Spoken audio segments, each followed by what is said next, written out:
Tem início, neste momento, a 8ª edição do programa Diálogos com o Supremo, com a professora Indra Speaker, cuja palestra tem como tema Digitalização e Mudanças nas Constituições, Fake News e Outros Desafios. Compõe a mesa Sua Excelência, o senhor Ministro do Supremo Tribunal Federal, Ministro Gilmar Mendes, e a senhora doutora Indra Speaker, professora da Universidade de Gotha, em Frankfurt. Neste momento, tem a palavra Sua Excelência, o senhor Ministro Gilmar Mendes.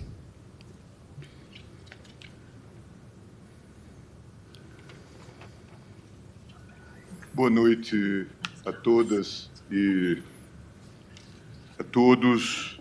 Cumprimentar a todos os presentes, especialmente a professora Indra Speaker, que nos honra com esta visita. Ela que já esteve mais de uma vez no Brasil e tem dialogado com a nossa institucionalidade.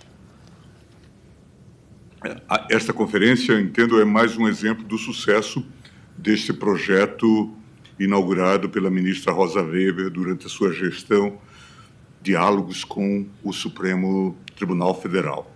É um importante canal de difusão do conhecimento jurídico sobre os mais variados assuntos em formato de palestras e exposições. A missão do Diálogos é trazer para dentro da Suprema Corte Brasileira temas atuais e relevantes que fomentem o debate entre o Supremo e as demais instituições públicas e privadas, bem assim com a sociedade civil e acadêmica. Hoje somos presenteados com a participação da professora Indra Speaker, professora titular e diretora do Centro de Pesquisa em Proteção de Dados na Goethe-Universität Frankfurt am Main. A professora Indra é especialista nas áreas de proteção de dados pessoais e de regulamentação na era digital, tema que nós temos discutido com tanta frequência também no Brasil.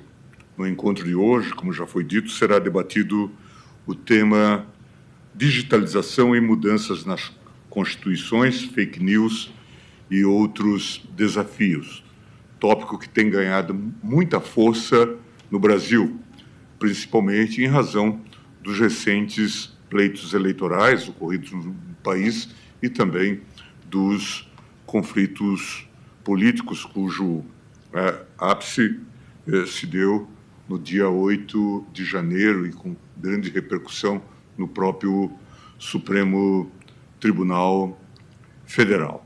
Fomos testemunhas de que os avanços tecnológicos, à medida que proporcionam novas possibilidades de concretização de direitos fundamentais, também suscitam novos riscos na sua violação.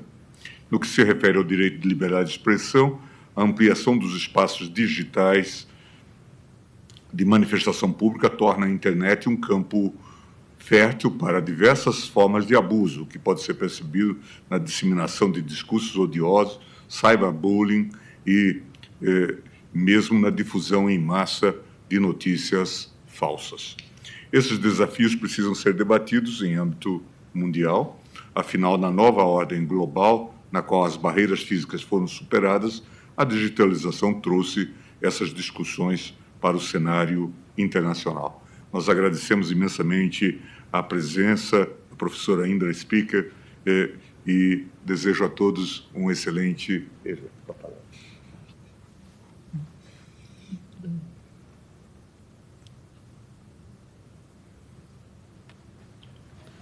Neste momento, tem a palavra a palestrante, senhora professora Indra Speaker.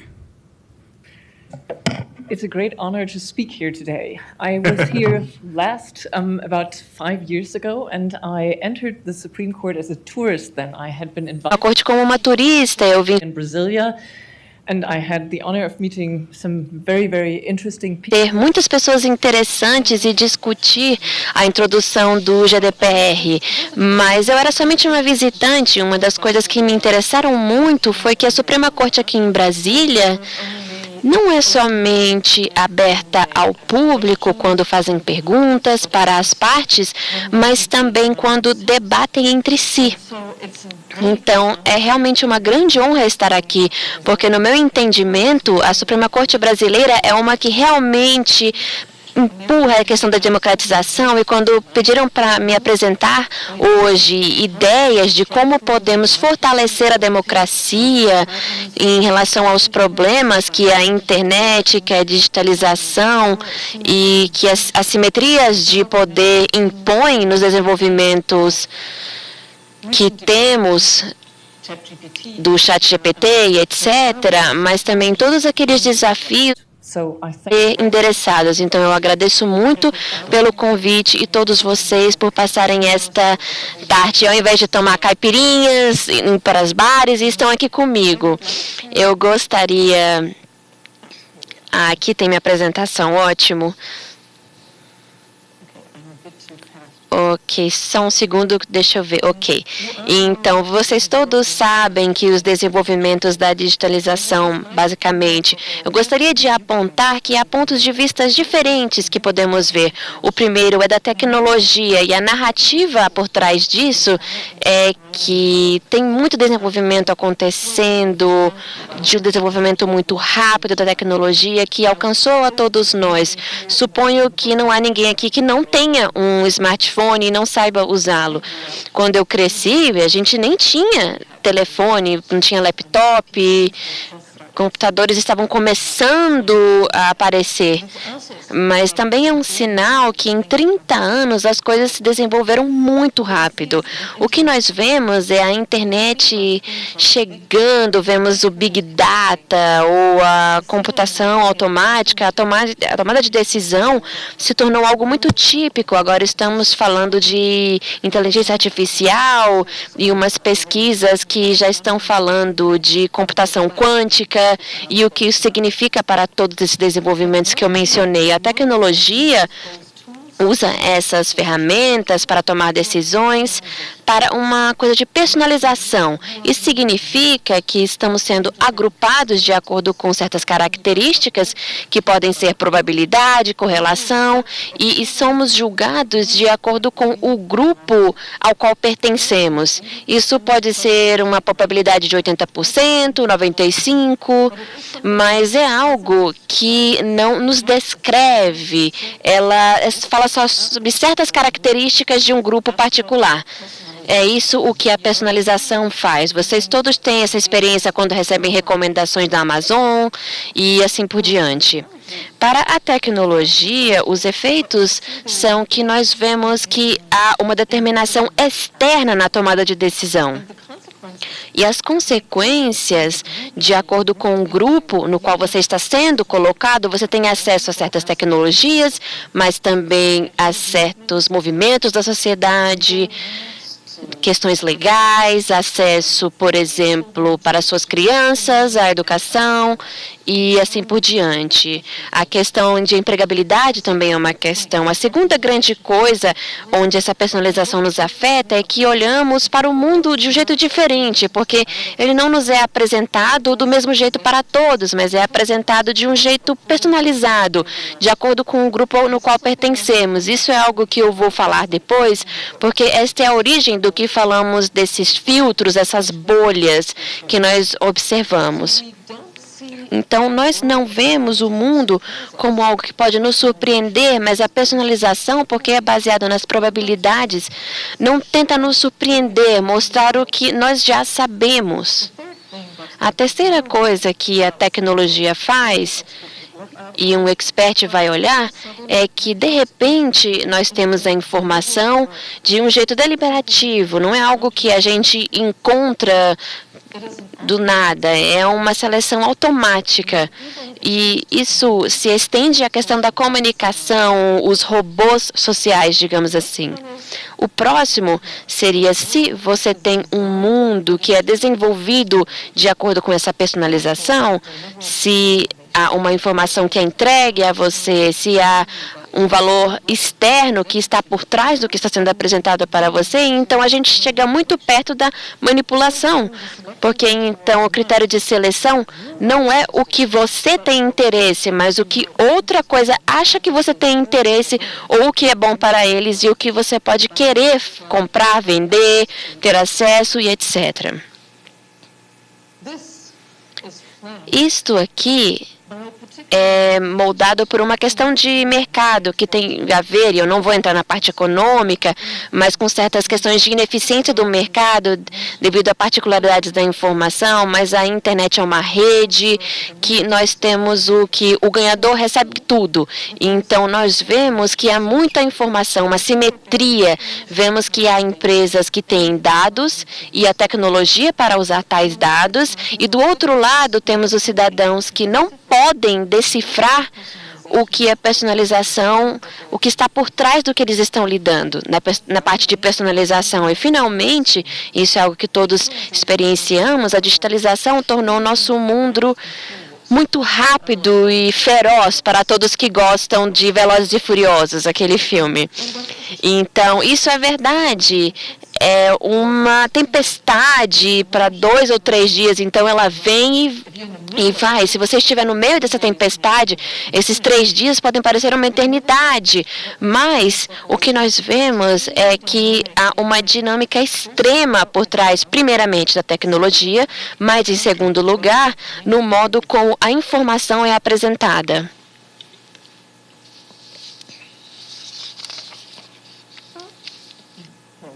Ok.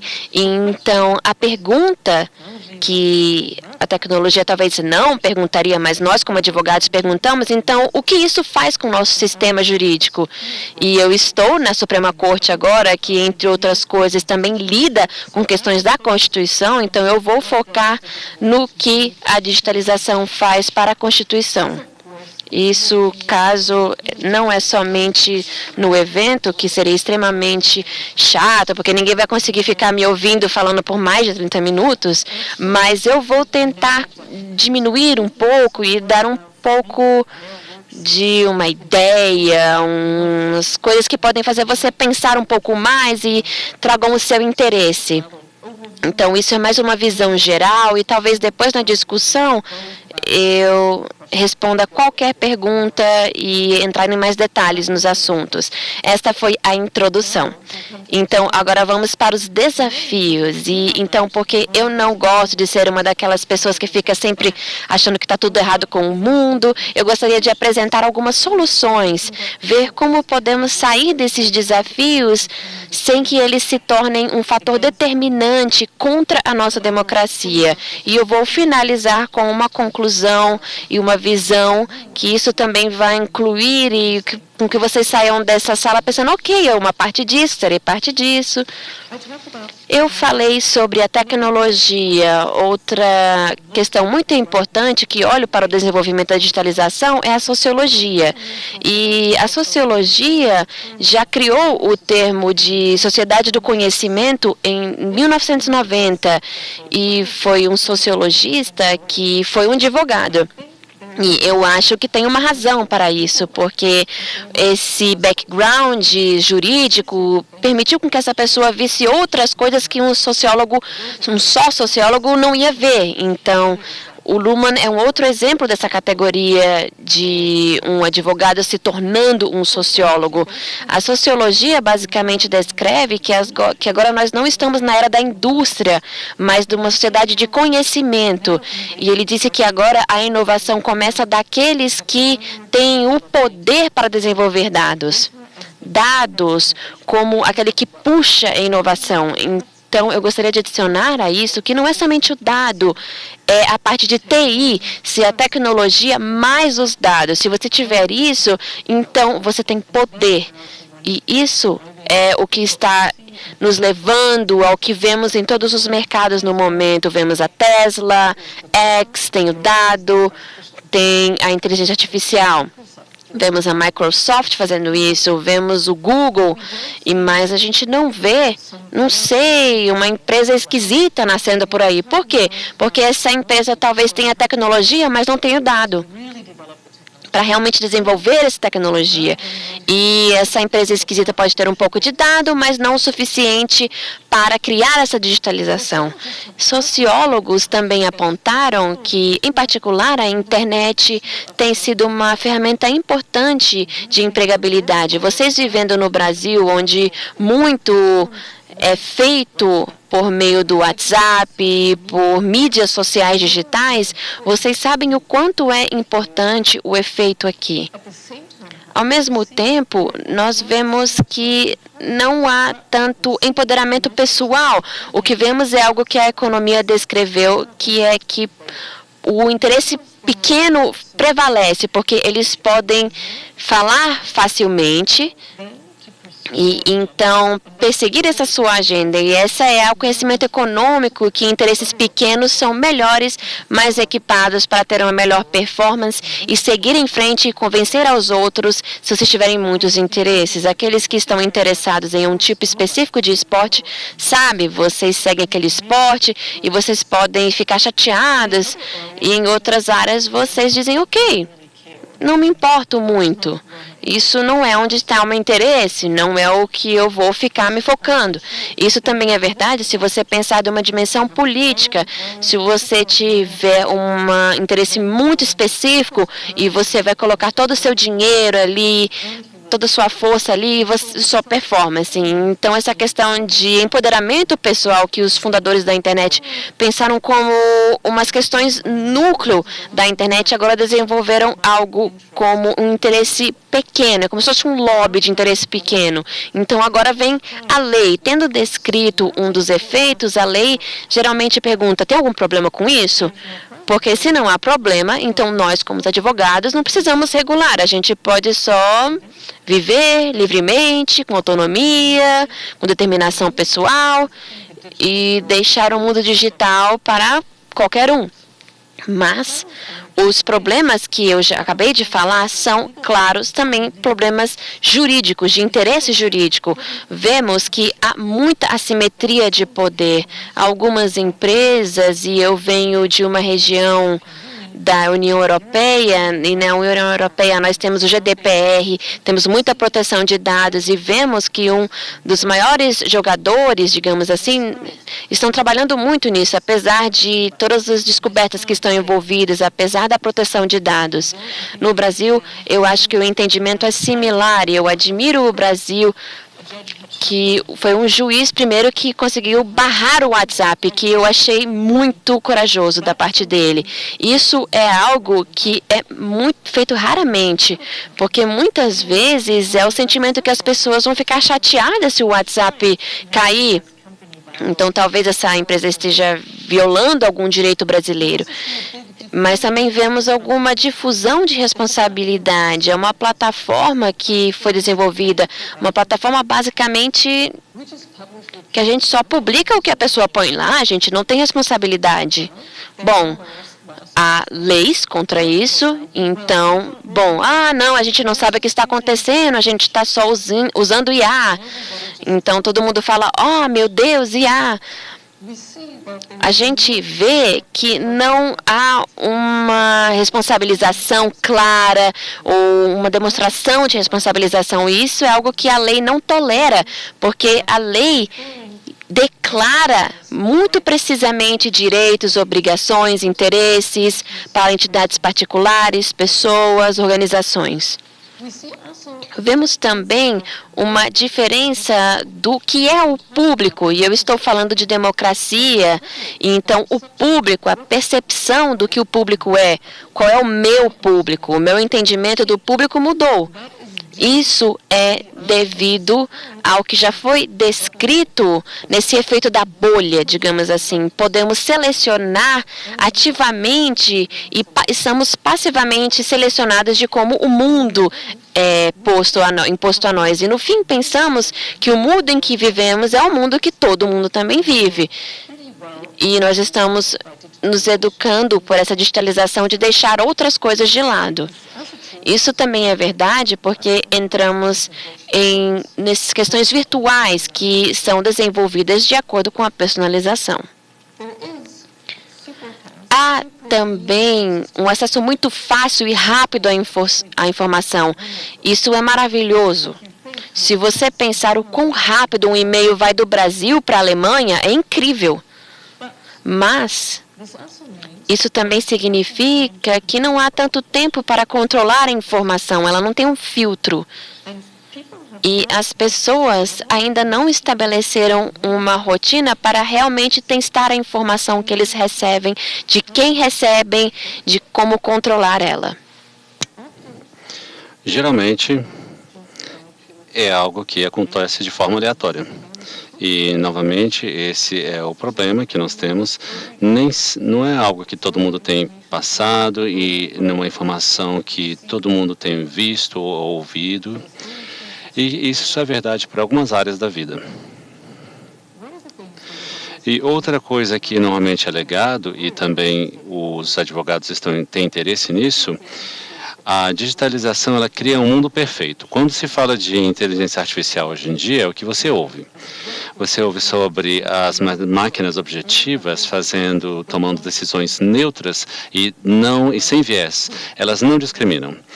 Bem, não é conhecimento comum, mas isso já começou a se disseminar, que isso não é verdade. Porque qualquer inteligência artificial é tão neutra, objetiva ou sem viés quanto os dados que ela recebe. E há erros. Eu não vou aqui entrar em detalhes, mas vocês têm que se lembrar do poder discriminador da inteligência artificial, que é tão alto quanto o do ser humano quando toma decisões. Nós estabelecemos nos tribunais regras bem claras para evitar esse tipo de efeitos enviesados e dos discriminatórios. Nós ouvimos a história de que elas são neutras, objetivas, e isso é uma coisa que nós temos que resolver. E a lei também tem que lidar com uma situação que não discutimos até agora, que é chamada de o viés da automação. Se existe uma máquina envolvida, os seres humanos tendem a acreditar que a máquina é neutra, objetiva, e para um ser humano superar essa máquina neutra, essa decisão, você precisa superar esse viés de automação. Se um médico diz para você tomar essa medicação e a máquina diz que você precisa dessa outra, os seres humanos normalmente acreditam mais na máquina do que no médico, no ser humano. Isso talvez seja bom, talvez não seja bom. E a gente precisa descobrir isso e como lidar com essa situação. Na Alemanha, nós temos uma ferramenta antes das eleições, na qual você pode responder algumas perguntas, e a máquina pode dizer o partido, não é o partido para você que você deveria votar. Não é tão simples assim. 75% das respostas, de acordo com as que você deu, você vai votar naquele partido tal, ou você deve votar em tal partido. Mas, ainda assim, se você levar isso a sério, é claro que você pode dizer, eu não gosto dos partidos A e B, o que é surpreendente, porque eu sempre gostei das pessoas que foram candidatos do partido A. Mas é claro que a máquina está certa e isso descreve o viés da automação ou da máquina e a gente não sabe como lidar com isso. E quais são os desafios disso para a democracia? Eu não vou entrar na teoria democrática, porque senão a gente ficaria aqui a noite inteira. Eu só vou indicar alguns pontos. A democracia acredita no bem comum. A democracia ela lida com todos os cidadãos. É uma ferramenta para selecionar as pessoas que candidatam a representantes para o povo. E a democracia também é uma forma que as pessoas é algo que normalmente as pessoas esquecem, que é uma forma de lidar com as minorias, e porque sempre tem a promessa das minorias. E, na verdade, elas lidam com a maioria também. Pelo menos parte da coalizão vai ter influência em algum organismo ou alguma agência do governo. Se vivemos num mundo de fragmentação, isso não é ruim de forma geral, porque a fragmentação, em geral, significa que nós temos uma divisão do trabalho, não se pode saber tudo e nem lidar com todos os problemas e nem ter informação sobre tudo. Então, é perfeitamente normal selecionar a informação que nós temos. Mas o problema é, o que nós vemos agora é uma perda do que o Luhmann fala do Treffräume, que são os espaços ou arenas onde os seres humanos interagem, onde eles aprendem uns com os outros e onde vocês, nos melhores dos mundos, né, no mundo ideal, desenvolvem empatia e entendem que há outras opiniões que são diferentes das suas e que funcionamos melhor como uma equipe do que como indivíduos competindo entre si. Nós vemos agora uma tendência de separar. E, apesar de alguns resultados do começo dos anos 2000, que essas bolhas de filtros não são tão fortes, nós temos outros estudos que mostram que isso mudou nos últimos 5 a 10 anos. Então, de repente, nós conseguimos ver essa questão da personificação e ela tem, de fato, efeitos. As pessoas veem o mundo como ela é apresentado a eles e eles agem de acordo com isso. E uma das características dos seres humanos civilizados essencial é a empatia e a humanidade vai se perder se nós não entendermos que o seu oponente não é alguém que está contra você, mas é parte de um grupo comum do qual você faz parte. É claro que isso é uma descrição muito otimista, mas a democracia é desse jeito mesmo. Ela é normalmente otimista e positiva. E aqui nós vemos com esse risco o que nós chamamos de discurso de ódio e as fake news, ou notícias falsas. E essas são ferramentas para criar esses mundos personalizados. Se eu tenho fake news e eu falo para essas pessoas esse é o mundo e que ele deve ser e como você deve vê-lo, e você acreditar nessas fake news e nessas narrativas, então você vai começar a ver os outros como seus oponentes, porque eles estão errados e você está certo. E é isso que torna o discurso de ódio e cria espaço para o discurso de ódio. Se não houver espaço pela minoria e pelo diferente, que talvez se torne a maioria em algum momento, e a maioria que pode se tornar uma minoria mais adiante, se essa perspectiva for perdida, então nós temos o discurso de ódio como uma ferramenta e como resultado disso. O que normalmente vemos é que o discurso de ódio tem efeitos muito negativos, que são chamados da maioria silenciosa. Normalmente, uma situação muito confusa, onde as pessoas estão umas contra as outras. Isso não significa necessariamente que uma shitstorm ou uma situação confusa que isso tem a ver com a maioria dos eventos. E, normalmente, a maioria acha isso nojento, eles não querem se envolver com isso, estão medo de se tornarem o alvo desses ataques em massa, né? Então, todos sentimos isso, dessa tempestade. Então, existem crimes cometidos contra algumas pessoas e algumas pessoas simplesmente ficaram observando e não fizeram nada porque elas simplesmente não queriam se envolver, não queriam ser feridas e nem queriam estar no foco dessa situação. E como alemã, eu tenho que prestar muito a essa situação e a essa situação de hoje em dia. E nós conseguimos ver que isso está passando ou acontecendo no mundo inteiro, em vários lugares. E também temos a informação distorcida. E que é uma situação de montanha-russa, onde essa distorção está acontecendo com muita frequência. E também vemos que existe muita discriminação, silenciosa, normalmente, por tabela. E nós também vemos que o que nós chamamos de a função da racionalização da legislação, porque o empoderamento das pessoas, ela ameaça a independência dos legisladores. Porque da noite para o dia, eles são foco de resposta do que está acontecendo. Então, a racionalização e essa função que a legislação costumava ter, normalmente você tinha várias leituras e várias abordagens. É difícil você manter abertas e você é pressionado constantemente pelos seus eleitores. E não então essa é uma situação que realmente não é o ideal, mas nós temos que proteger os nossos legisladores para que eles tenham tempo para achar e tomar as decisões corretas. E nós sabemos que você não consegue tomar as decisões corretas se você se sentir pressionado e se você estiver no meio de um furacão. Isso é uma situação catastrófica onde a mente humana não fica numa situação muito tranquila. quais são as soluções potenciais agora? E eu disse que eu só ia mencionar alguns desses momentos, e agora eu vou falar sobre as ideias que podem ser utilizadas para desenvolver e também trazer soluções de uma forma bem mais abrangente. Uma coisa, e eu estou falando somente de soluções legais, é claro. As soluções societárias são totalmente diferentes e elas precisam seguir as soluções legais.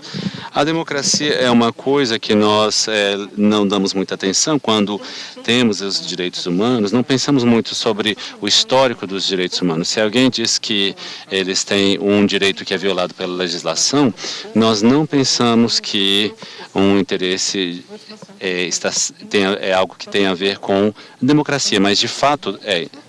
E nós precisamos interpretar nossas leis de forma adequada e para equilibrar os interesses de equilíbrio, quais são esses efeitos na sociedade. Isso é algo que lida especialmente com a liberdade de expressão, os direitos nas telecomunicações, mas é algo também que influencia como nós lidamos com propriedade, infração sobre as propriedades, infração sobre os direitos de saúde, e também os direitos societários e direitos sociais, na verdade. E nós temos que pensar que a digitalização e a fragmentação, quando nós interpretamos quais as infrações nós podemos permitir e quando vemos as violações dos direitos humanos. A Constituição, e isso é algo que a Constituição alemã incorporou, é mais do que só um conjunto de direitos humanos. É o que nós chamamos no alemão de Objective Werte, o que são o padrão normativo objetivo. E ele basicamente descreve o tipo de sociedade na qual queremos viver. Nós queremos viver num mundo onde a liberdade de expressão é tudo e você ver que a situação está ficando caótica, ou você quer viver num mundo onde ela é parte de a argumentação, de uma habilidade de argumentação democrática. E você pode ver como a reinterpretação pode simplesmente mudar como nós olhamos alguns direitos humanos. Isso é algo que está imposto em todos os níveis, quando se equilibra os interesses, porque com esses fatores você tem que eles se aprofundam para o centro da administração e também estão no cerne da lei civil. Mas o que nós também precisamos, e isso é agora muito mais conciso, é a reinterpretação da funcionalidade das plataformas. Nós temos que parar de acreditar que as plataformas são inocentes e estão permitindo que todo mundo fale o que quer dizer. Elas não estão. E nós voltamos para a parte da personalização. Porque praticamente não existe uma plataforma que não tem um algoritmo seletivo. E esses critérios de seleção, eles não envolvem democracia. Eles querem chamar a atenção e gerar lucro. E obter dados das pessoas para gerar mais lucros no mercado de venda de dados. Isso é algo que é perfeitamente ok, mas se ele mexer com a essência da democracia, então nós temos que pensar que talvez precisamos de mais regulamentação nesse lado. E isso é algo também que o sistema alemão começou quando tinha a mídia pública, ou canais de televisão público, sempre que existem esses canais públicos e também rádios públicos que são chamado algo de relatividade interna e externa, pluralidade interna e externa. Ou seja, isso tem que ser levado em consideração e tem que manifestar todas as posições presentes na sociedade. Existe também a pluralidade externa, que significa que eles não devem seguir somente uma opinião ou uma visão do mundo, mas mostrar um ponto de vista neutro e aparentemente objetivo. Isso também inclui que também eles têm que conferir a informação que é disseminada. E a Tagesschau, que é um canal público, ela não pode simplesmente pegar qualquer informação e distribuir sobre a guerra da Ucrânia ou o ataque do Hamas em Israel.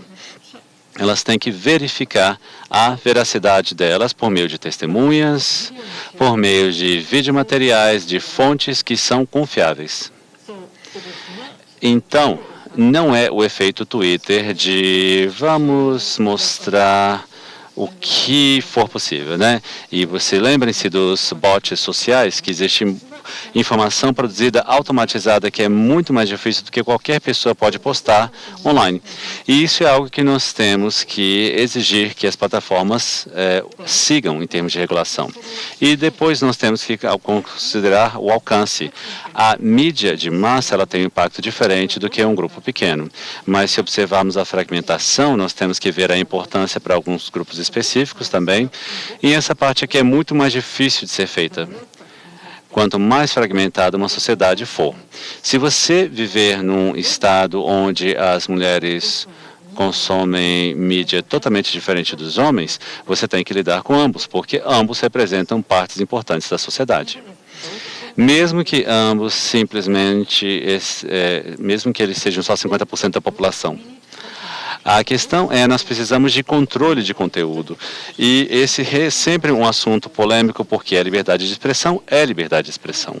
Então, qualquer conteúdo deve ser permitido, você deve argumentar de qualquer forma. E isso é importante para a democracia, porque se você argumentar e você começa a pensar do que a pessoa está falando, outra pessoa está falando, o discurso de ódio não leva em consideração o que os outros pensam, eles só tentam humilhar e derrubar qualquer posição contrária. Então, o controle de conteúdo ele vai muito além do discurso de ódio, tem a ver com objetividade, controle de fontes e também as fontes abertas. Todos já devem ter ouvido que os cientistas americanos, a frase, os cientistas americanos descobriram que os estudos psicológicos mostraram que os cientistas mais admirados do mundo são suecos. Se os cientistas suecos disserem algo, isso cria, na maioria das pessoas, a ilusão de que isso deve ser algo muito valioso. Quem são os cientistas suecos? Essa não é uma marca. Os cientistas americanos não são uma marca. Então, deve haver uma concretização e todos precisamos que essa parte que fica fora da lei, a educação que não é focada somente na mídia de massa, típica dos anos 70, e que usam práticas manipuladoras no mundo digital de hoje. A União Europeia começou com serviços digitais e na Alemanha também, ao criar uma lei que requer que as plataformas retirem alguns desses conteúdos. E o impulsionador por trás disso tudo não foi uma força democrática, mas a lei de direitos autorais. Qual é a diferença entre a lei de copyright, os direitos autorais, e a lei direcionada constitucionalmente, e é por isso que os advogados de direitos autorais eles são tão rígidos e os direitos autorais desenvolveram ferramentas interessantes para controle de conteúdo dessas plataformas, com medidas muito complexas, mas não é algo totalmente novo. E também, e eu não vou entrar em detalhes nessa área, nós precisamos olhar de forma mais clara o que significa uma infração e como o equilíbrio de interesses ele ocorre no mundo de uma verdade digitalizada. No mundo offline, se eu falar com vocês, e esse daqui é só uma sala, né? São que 50 pessoas que estão me ouvindo aqui, eu falaria com 22 ou 30 pessoas, então eu sei exatamente quem é o público que está me ouvindo. Esse é um formato híbrido. Eu não sei se há 2 milhões de pessoas me ouvindo na internet, ou 5 pessoas que são meus amigos, ou os meus alunos que vão me ouvir de qualquer forma. Eu não sei exatamente quem é o público. A infração que pode ocorrer se eu falar mal de alguma pessoa de forma difamatória, é claro que é bem diferente do que se fosse somente entre nós numa mesa de jantar. E o que é importante, e isso é importante para qualquer tipo de comunicação, para as autoridades públicas, e não só para um presidente do Estado, mas também um oficial de polícia, porque eles representam o Estado. E nós precisamos focar no que é uma infração ou uma violação, o peso que essa violação pode ter e como avaliamos isso de forma legal no mundo offline ou online, numa plataforma, dependendo do número de cliques, dos lados positivos e negativos. Nós precisamos recriar essa civilidade no discurso da internet. Eu acredito muito em bons modos, então é claro que eu criei a palavra netiquette, ou seja, etiqueta na internet. Nós precisamos ensinar para as pessoas o que é certo e errado na internet e nós não podemos fazer como a maioria silenciosa. Precisamos dizer, isso não está certo. E nós talvez precisamos repensar as ferramentas de anonimidade para que haja parcial, ou seja, anonimidade parcial nessas áreas. Nós precisamos persecução forte da penal de onde há essas violações. Nós precisamos ensinar os nossos promotores e tornar os crimes digitais algo importante. E não sei se os procuradores ou promotores estão aqui, mas no passado se tornou moda processar os crimes ambientais. Não sei exatamente qual a razão. Na Alemanha, isso se tornou algo, por exemplo, os crimes comerciais, para aqueles que souberam, essa é uma forma de evasão fiscal. E as empresas muito importantes internacionais, ninguém pensava que eles fossem levados para os tribunais e que eles tivessem que cumprir uma pena de 8 anos na cadeia. Isso nunca tinha acontecido antes. Mas não vemos a mesma coisa com o discurso de ódio. Nós vemos promotores que não demoram muito para tomar decisões e atitudes. Nós precisamos ver, e aqui essa situação, por exemplo, se nós tivermos uma comunicação infestada nas plataformas sociais, muitas pessoas se afastam delas e isso vai incitar a fragmentação e vai impedir que elas obtenham certas informações. E nós precisamos controlar qualquer tipo de comunicação automatizada, especialmente antes das eleições, por exemplo, os robôs sociais, os bots sociais, é algo que é real. Então, você tem que deixar claro que esse é um robô, um bot que está falando isso, e também fazer as plataformas e os usuários delas responsáveis pelo que eles falam nelas. E nós vimos antes da eleição russa, da Alemanha e dos americanos, há muita atividade vindo do leste europeu, que normalmente eu chamo de leste europeu, onde os bots sociais estavam utilizando, produzindo muita informação e penetrando certos círculos de informação. Nós temos que possibilitar a retirada, o alcance de informações, e isso é muito, às vezes, mais importante do que uma imagem ou que um trabalho. E também nós precisamos descobrir uma forma de como acessar informação e de acordo com os shares, ou os compartilhamentos, os likes, E existe o direito de ser esquecido na LGDP europeia, GDPR, e nós temos que utilizar essa abordagem para acessar e recuperar as informações dos provedores de conteúdos para informar aqueles que utilizaram informação enganosa para retirar essa informação. Basicamente, ela muda o aspecto virtual e utilizar isso para a retratação. É difícil fazer isso. A tecnologia não faz isso. Sim, a tecnologia de fato faz isso. Mas isso é caro. E porque, como uma empresa, você investiria numa tecnologia que de fato é cara e impedir as suas máquinas de fazerem lucro? A democracia para as empresas não é um esforço. Então, eu entendo isso, e é por isso que nós precisamos de regulamentação que deve ser seguida. Conclusão.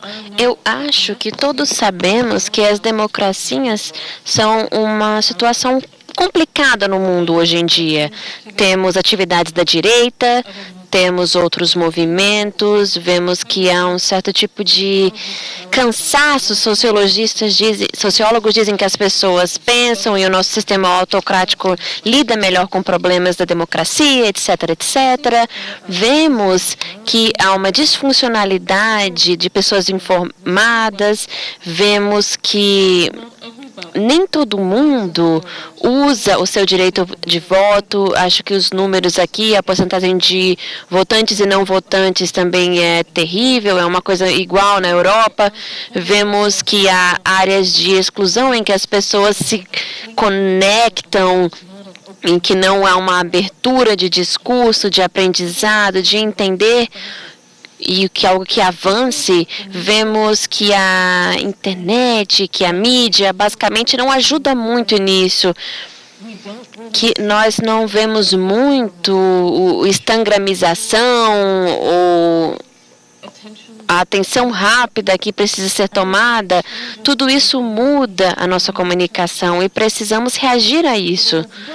Mas não é, e eu quero deixar muito claro, a digitalização que enfraquece a nossa democracia. A digitalização pode ser usada para fortalecê-la também, mas cabe a nós decidir qual dos fatores queremos, quais tecnologias gostamos e não gostamos. E a lei pode interferir mais com a comunicação que vemos nas mídias sociais, nas plataformas sociais. Eu quero fortalecer muito esse ponto que eu quero dizer. Precisamos de controle de conteúdo e precisamos repensar a liberdade de fala, de expressão. Precisamos de pluralidade e outros requerimentos. E também precisamos repensar na liberdade de imprensa. Precisamos aceitar que as plataformas são intermediários importantes, o que nos desafia a nossa visão de responsabilidade. Se isso é algo que eu trouxe para vocês aqui, que vocês pensem um pouco mais, eu ficarei muito feliz. Eu gostaria de finalizar com o fato de que digitalização nos permitiu comunicar rápido, diretamente, ter informação que a gente não conseguia anteriormente, tornou o mundo menor. Então, não devemos deixar que a digitalização permita ao nosso mundo se tornar pequeno, com pensamento pequeno. Então, muito obrigada.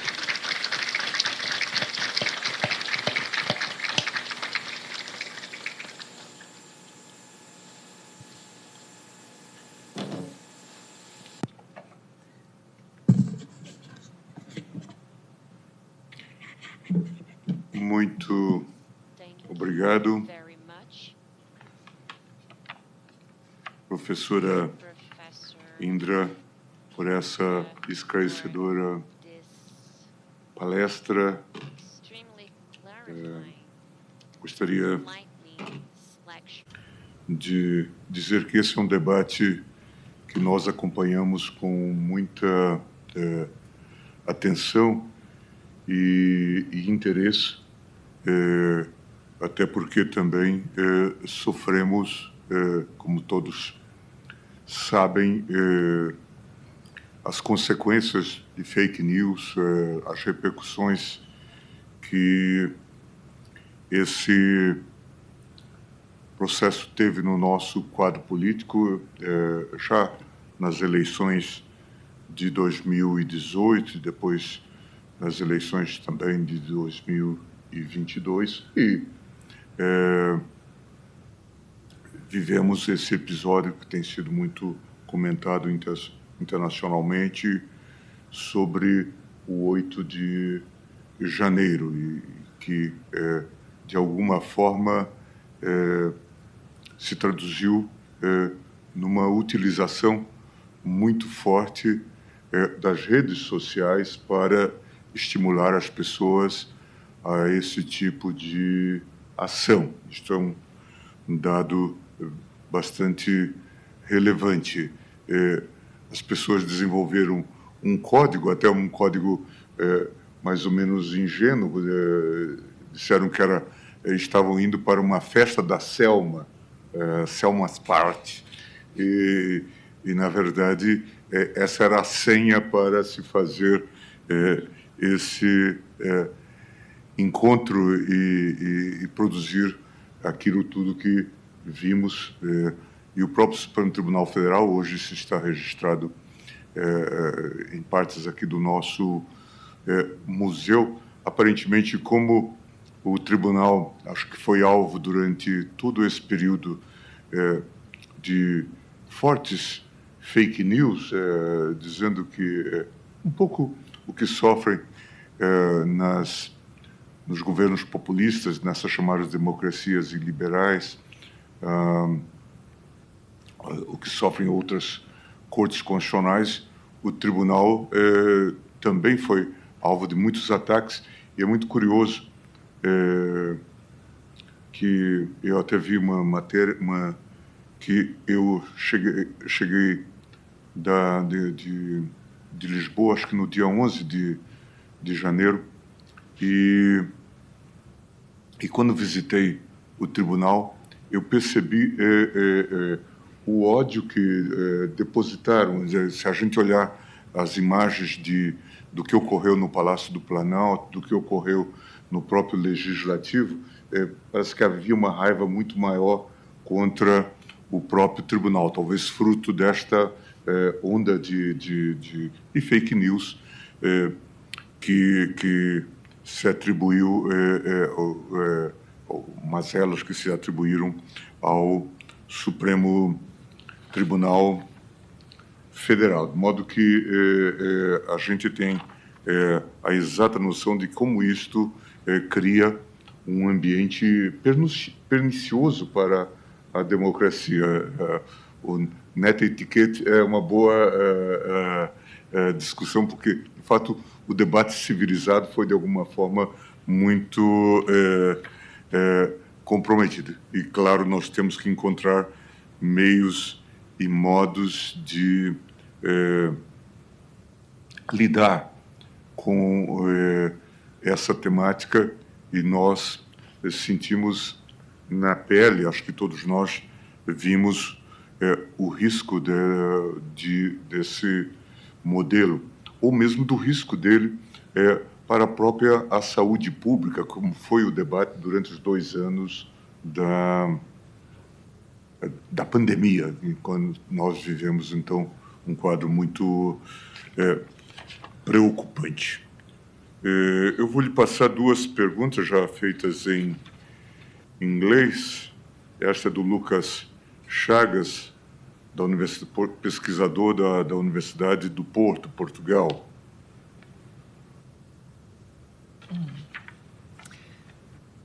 Lucas Chagas Silva asks, quais são as estratégias no desafio da cibersegurança?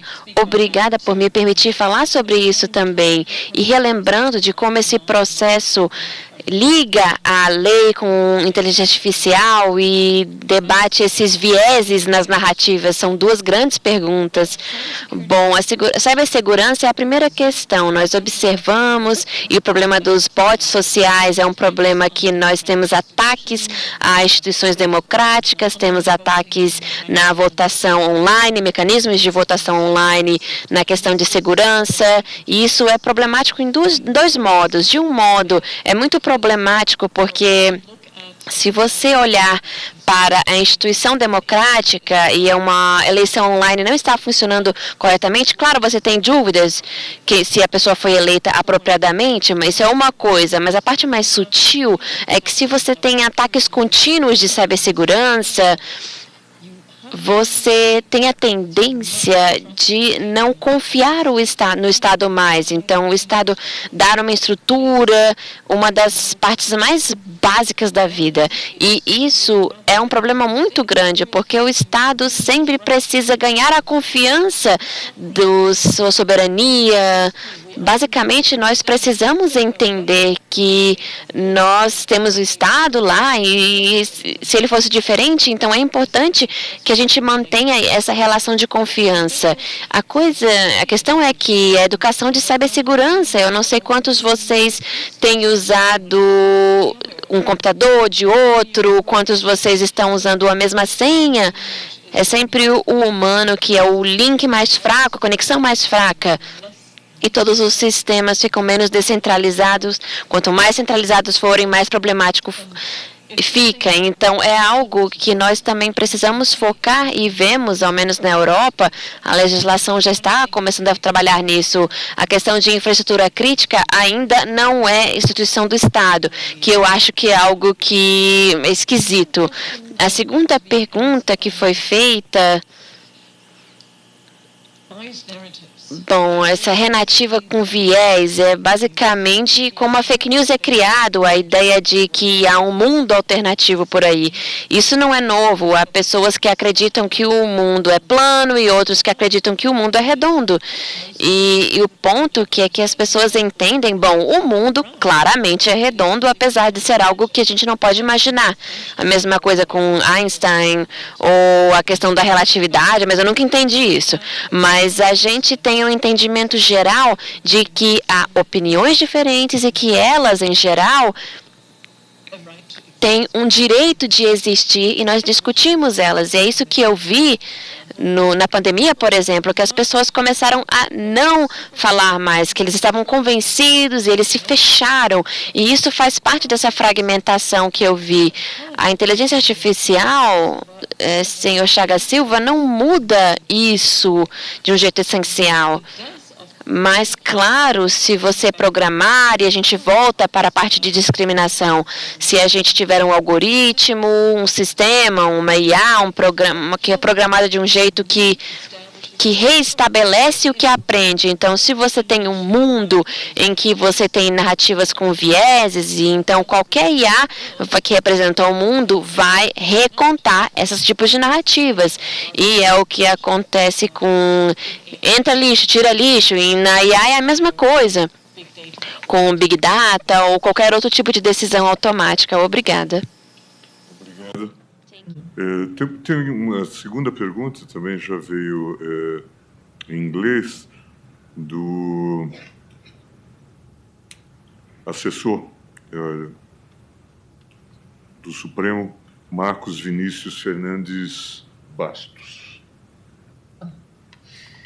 Thank you very much. Muito obrigada pela pergunta aqui da casa. A pergunta é como podemos reconciliar as imperatividades legais reforçando os direitos legais com outros imperativos que levam às ações de empresas de Big Tech, que regularmente conseguem usar estratégias para manter as pessoas engajadas por mais tempo com a radicalização e a cultivação de bolhas de informação e desinformação. Um conteúdo escandaloso que mantém as pessoas engajadas por mais tempo. O exemplo que foi dado foi o Facebook, que basicamente foi criticado por organizações internacionais e as partes envolvidas em promover discurso de ódio, querendo ou não, e levando ao genocídio de Myanmar em 2017, do povo Rohingya. Eu estou muito feliz que isso veio e é algo que foca muito em algo muito importante. Primeiramente, deixe-me começar falando que se a gente acredita em qualquer tipo de capitalismo e comunismo, então as pessoas, as empresas conseguem fazer dinheiro e se beneficiam disso. Isso é algo para viver uma vida boa. E a maioria de nós tem uma tendência de gostar uma vida boa, de uma vida boa. Então, o dinheiro faz parte disso. Protegemos os direitos fundamentais e eu acho que isso é correto. A coisa é que, e por isso que o meu exemplo do evento, do objetivo, do democrático que temos, se fizermos renta e o seu modelo de negócios é um que ameaça a democracia, então precisamos repensar o que é mais importante. E talvez o Meta, Facebook, isso é verdade para o Google, ChatGPT, etc., precisam mudar o seu modelo de negócios de acordo com isso. E para aqueles que estão com empresas, eu vi isso acontecer muitas vezes. Quando a regulação chegou, vem aquela história, as empresas vão ajustar. E elas vão ir para outros caminhos, e há outros caminhos de chamar a atenção. O que a gente não pode mudar é o movimento psicológico por trás disso. As pessoas têm a tendência de serem catastróficas. Se você tem um input negativo, tem um escândalo, que as pessoas tendem a se interessar, sim, essa é a verdade. Mas, novamente, isso se relaciona ao meu ponto de objetividade, neutralidade e etc. Se você tem um campo, então você é responsável a não criar um escândalo e manter ali naquele campo. Isso é o que precisamos repensar no contexto de liberdade de expressão, porque a gente fala que liberdade de expressão inclui tudo, a gente fala isso.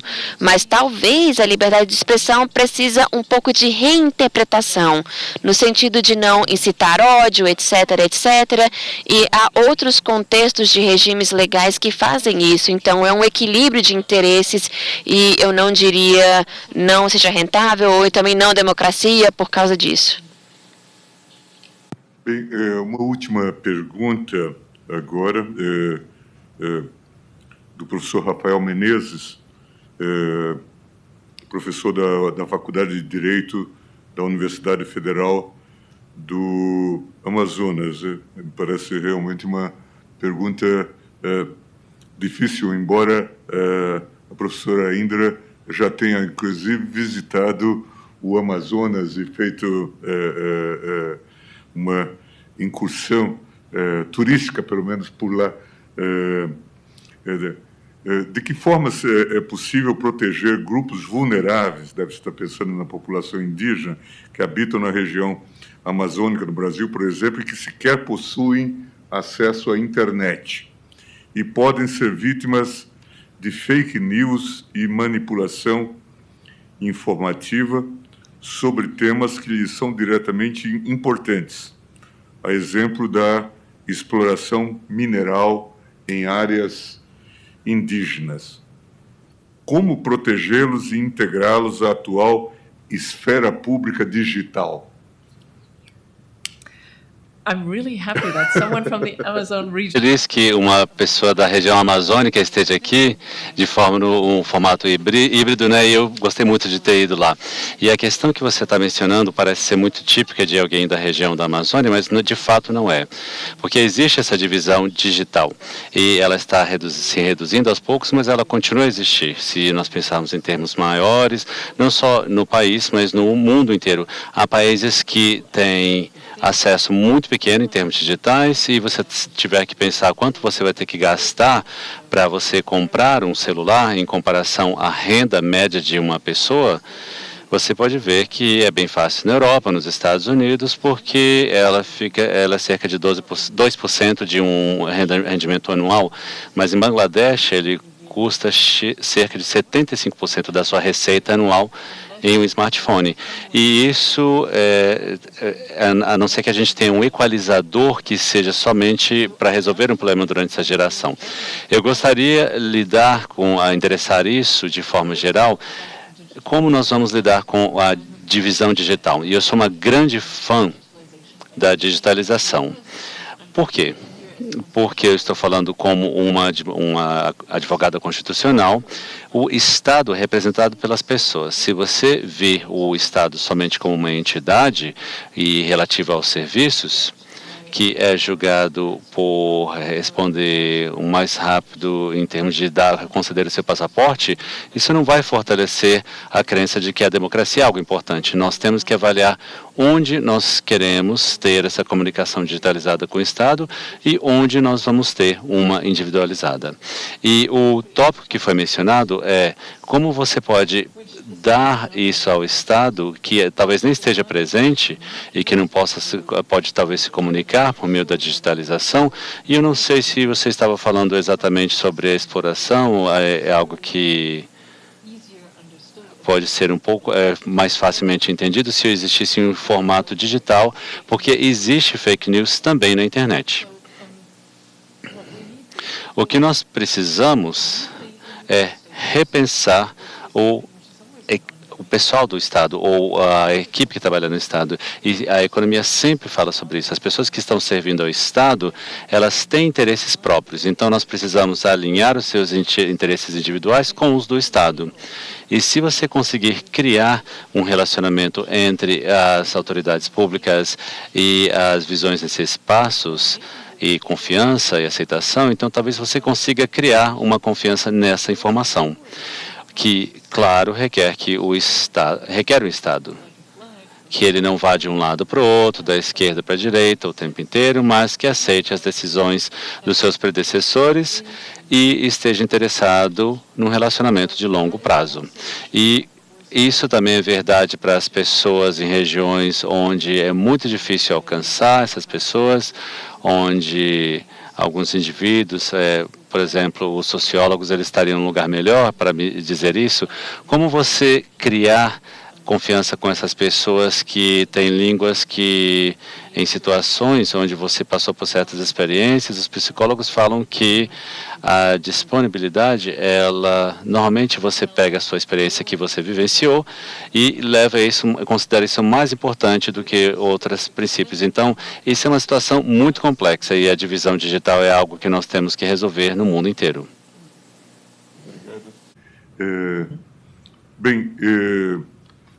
Já não temos mais perguntas. Eu agradeço imensamente a presença da professora Indra Speaker, que nos trouxe a possibilidade de fazer esse diálogo. Acumulam-se debates entre nós a propósito da regulação de mídia e também dentro deste sistema de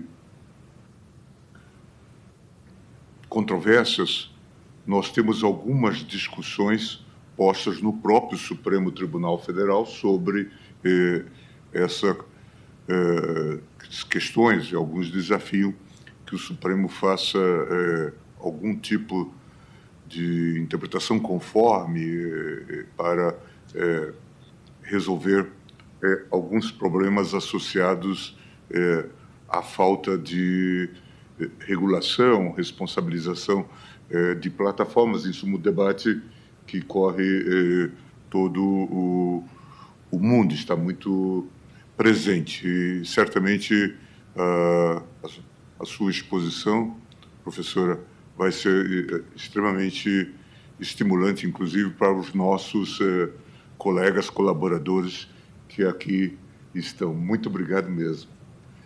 E obrigado. Eu queria agradecer a todos e os presentes, agradecer também a presença dos diplomatas da Embaixada Alemã, Uli von Schroeter e Emil Richter, agradecer a presença de todos e, sobretudo, a bela palestra da professora Indra Speaker, que agora peço uma salva de palmas.